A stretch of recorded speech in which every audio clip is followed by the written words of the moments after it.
Good evening, fellow gamer. Here QcWarChief with the Minutemen Legacy. Today we are starting a new playlist, but it's a game that I know personally kinda well. Although there's a lot of new stuff, I started that game in the release 3 years ago. It's Sea of Thieves. It's a full PvP game. You gotta be prepared, you gotta watch your back. It's not a game where you can stay AFK for too long because you can place your crewmates in trouble. But aside that, it's a game where you can have a lot of fun. It started 3 years ago. In the release there was not much things to do inside the game and not much tutorial either. Most of the people were really confused about that. What I'm doing today is I'm presenting you the game in 2021, 3 years after. It's a review. The game started, we had the Merchant Alliance, we had the Gold Hoarders, and we had the Orders of the Soul. These were essentially the 3 missions that we were able to complete inside the game. But now there is much more.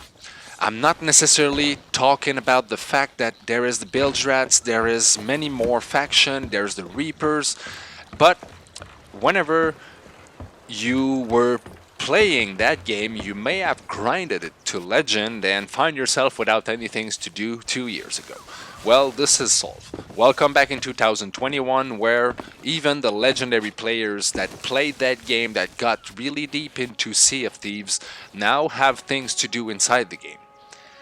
There is some cosmetics that have been added, like you can see right now in the screen. It's just a small survey that I'm doing at the outpost. It's where you guys can get most of your quests, where you start your stuff, where you talk to the NPC, because there is a little bit of lore in there. Essentially, there is ghosts and skeletons that invaded the seas, and we need to fight our way in against them and against the players. It's not forced to go against players. There's a possibility for alliance, and the game sadly is blocking friends from joining another friends with a second ship. But I personally have found a way to do it. It's tricky a little bit. I'm using my 2 Xbox at home, so if you guys have this possibility, it's even better. But if you have a great friend that you can try it, you simply get in a party together, you synchronize your logging inside the world, and you make sure that you select a different ship. Because there will never be 2 galleons spawning inside the same world. It worked for a galleon, it worked for a brig. So as example, I was using my wife's account. My wife took a brig, I took a galleon, and after 4 shots, reloading in the game, we were able to find ourselves in the same server. And the easiest trick to know that is that we use the Reaper's flag, where is showing our position on the map. So this way, whenever I was logging on the map, I was able to see my wife's ship because she was using that flag. Although this flag is taunting every player on the server, so I'm not necessarily telling you to hold on to it. There is some challenge related to it, but if you start in the game, you may want to avoid the Reaper's flag. Usually it's sending a message to all the other crews inside the map that you are willing to fight back. Not necessarily the greatest thing if you are carrying 40k of material. Nothing changed in the game concerning the levels itself. It's only your reputation, and your reputation will unlock cosmetics. Cosmetics for your ship, cosmetics for your clothing, for your weapons, and they've added the emissary flag. Like you see right now, I've just selected the emissary flag of the legendaries. This emissary flag will give you bonuses every time you cash something that is legendary. There's an emissary flag for all factions, including the Reaper, the Merchant Alliance, the Order of the Souls, the Hoarders, and more. But you need to pay those once, 20k, and once it's paid, you simply go forward with it, and every time you collect some loot that is related to it, it's going to give you a small bonus. Every time you cash it, it's giving you the bonus now in gold.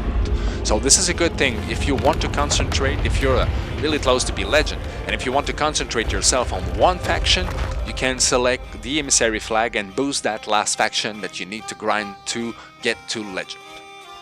At the moment you hear the legendary song, Whenever you hit that level, you'll be able to have that song too, but sadly we only can play it at tavern whenever we want to open up the hideout. Every outpost has a hideout. Every outpost have equally the same things. It wasn't like that in the release, but they changed it, so I'm not even gonna talk about that. Right now you see the Order of the Souls. Previously that was the Hoarders. This is where you get your missions. This is where you start your quest by buying these very quests, and then you simply go forward on your ship and you vote it on the table. As simple as that. But it's a democracy. You have to understand that if 4 person are on the crew, 3 votes will give you the majority, so everybody needs to vote. You got to remember that. Communication is the key in this game. If you don't communicate, it's really a problem. Between your own crew and also between ships, it's a problem. I suggest people to use the game chat, not the party chats, because this is where you're going to be able to communicate with the other crew.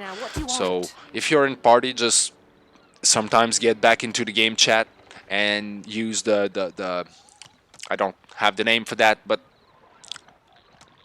in French we call this a porte-voix. You're going to be able to use it and call enemies, friendlies, and even make some alliance sometimes. Concerning the fleet aspect, you can build up a fleet quite easily by using another trick, is that whenever you get inside the world, your first hour, maybe 2 hours, will be dedicated into communication with other crew, and you're gonna ask the other captain to invite one of your friends on their crew, and at this moment you appropriate yourself this ship, because whenever the other people will quit the game, your friend will be left alone on the crew and he's gonna own the ship, so you're gonna be able to invite more friends in. So this is the way that you can play as clan, but I'm not gonna tell you that it's easy. You're gonna have to be patient, you're gonna have to test stuff, and you're gonna have to look through the small tips I gave you to maximize your chance to regroup together between ships, because 4-player only. We're in 2021, most of the gamers right now have either community or group of friends that are way bigger than that, so let's be realist. This is QcWarChief with the Minutemen Legacy, restarting our adventure in Sea of Thieves, because god damn it, I had so much fun in that game. So much frustration too, because that comes with it.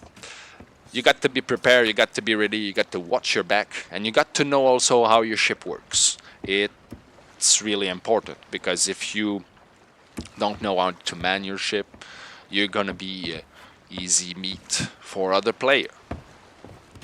There is no skills, there is no levels, everything comes from the knowledge you have of the game and the way you use the mechanic.